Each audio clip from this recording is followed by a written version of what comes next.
general, las personas no muestran lo terribles que son, pero son como una vaca pastando tranquila que de repente levanta la cola y descarga un latigazo sobre una mosca. Solo basta que se dé la ocasión para que muestren su horrenda naturaleza.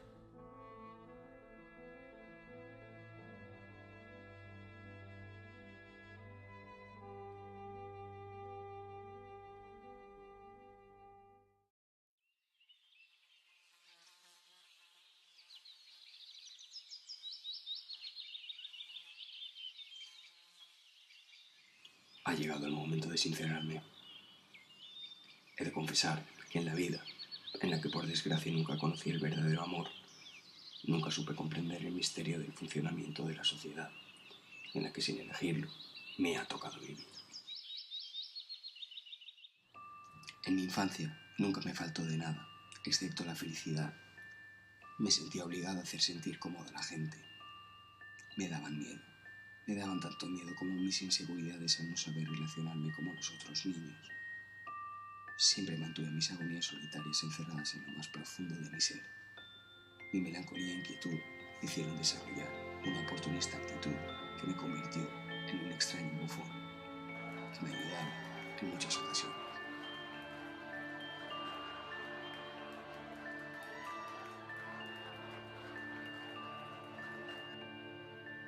Con los años arrastré esta sensación que en mis años de estudiante intenté resolver a base de alcohol y prostitutas, a las que me introdujo mi compañero de clase Frank, con el que entablé una estrecha relación de conveniencia en la que los dos sacábamos algún tipo de partido.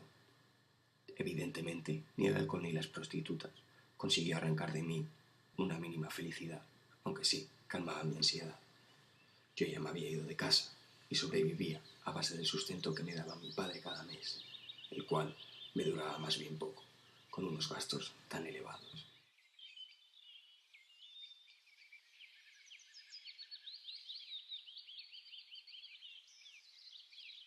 Con el tiempo me di cuenta de que no existía amistad entre Frank y yo. Era una idea estremecedora, ya que perdí la esperanza en la amistad, pero conocí a Julie, con la que empecé una relación pasional.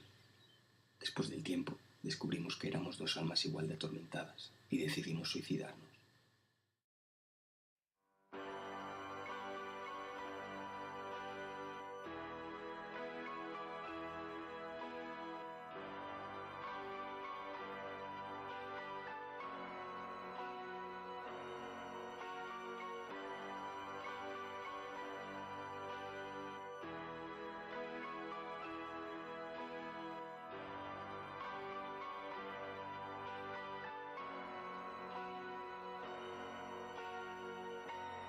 Ella, para su suerte, lo consiguió, y yo, para mi desgracia personal, conseguí sobrevivir, lo cual me hundió más en mi propia miseria.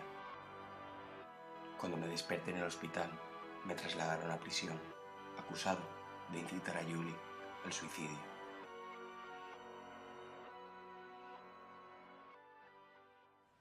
Cuando me liberaron, pasé un par de días andando por la ciudad, perdido, sin rumbo.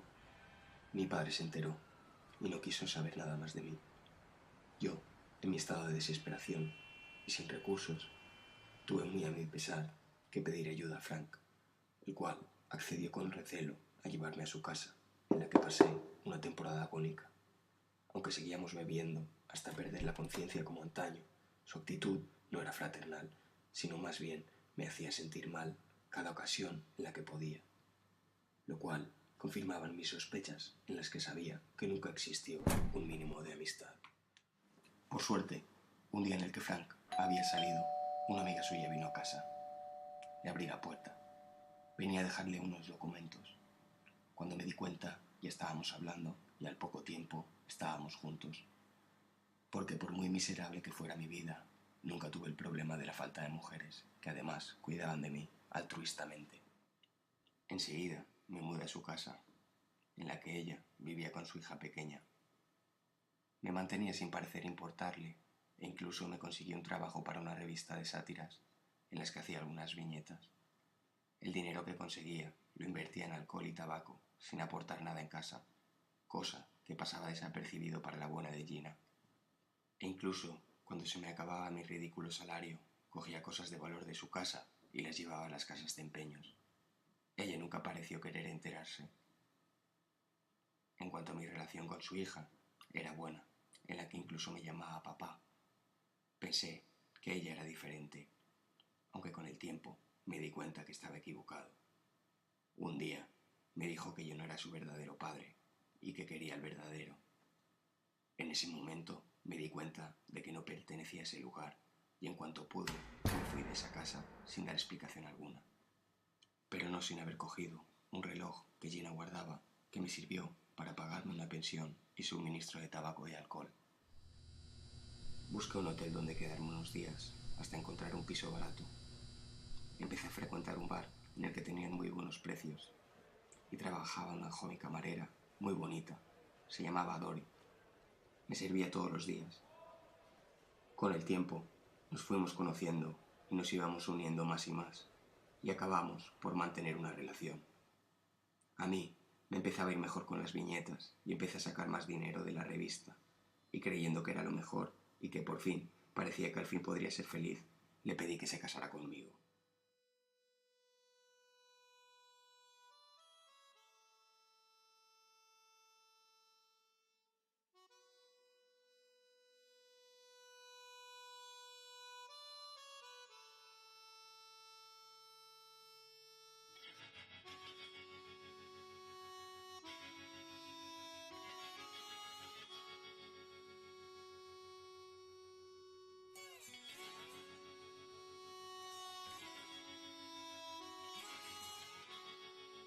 Igualmente, horas después, yo ya estaba con Fran, en busca de tugurios en los que ahogar mis incertidumbres en alcohol.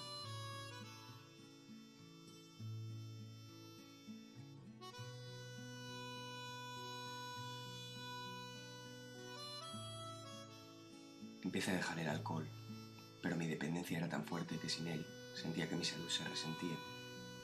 Frank lo sabía y me dijo que el uso de morfina podía ayudarme. Él decía que usada con responsabilidad y sin caer en la adicción era una buena manera de calmar mi ansiedad.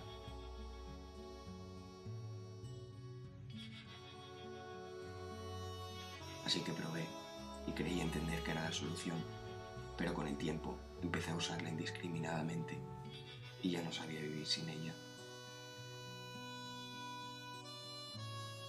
A mi mujer, a la que nunca oculté que usaba la droga, empezó a molestarse cada día más, pero lo aceptaba, ya que yo le comentaba que sin mis dosis no podía ni siquiera concentrarme en mis viñetas, que eran las que nos mantenían.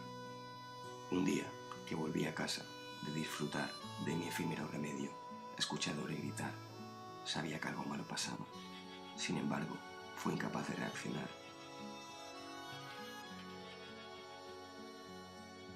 Llegando a nuestro piso, me crucé en el portal un hombre que desprendía un odio terrible.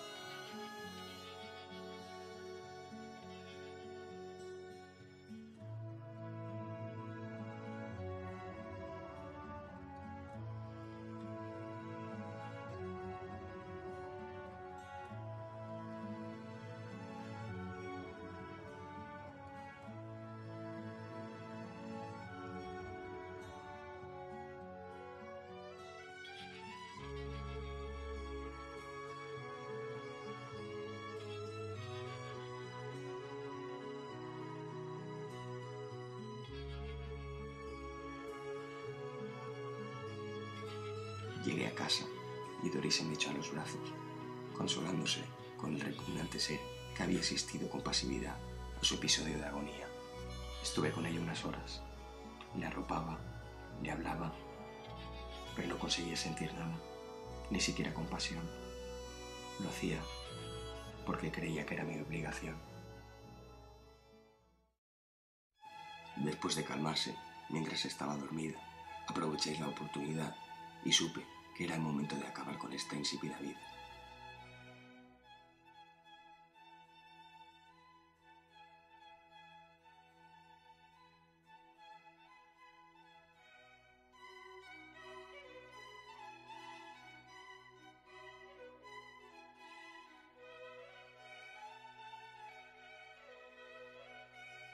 y me inyecté una dosis suficiente para matar a cualquiera.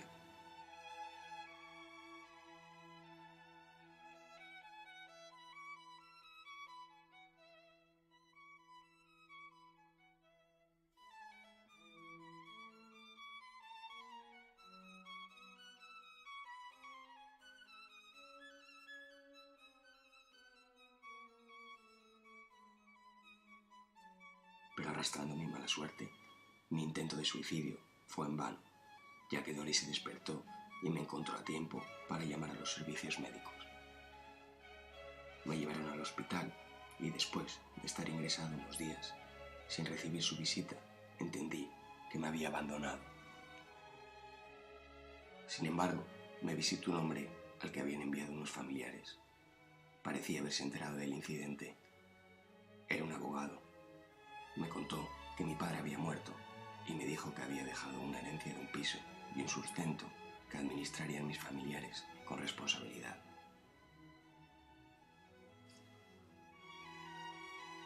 Afortunadamente, me he liberado de mis ansiedades. Y la razón es simple. Ahora solo me dedico a ver pasar el tiempo ante mis ojos. Ya no intento ser feliz.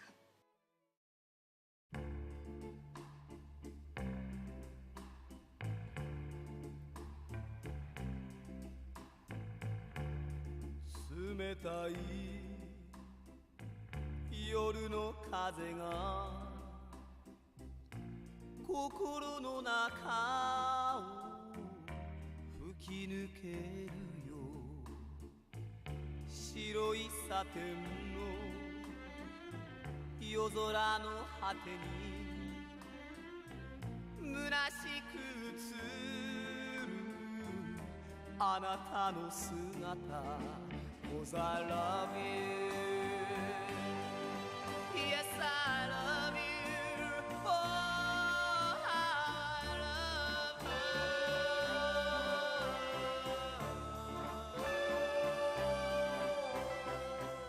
you 一つの影が静かに揺れる愛もちぎれ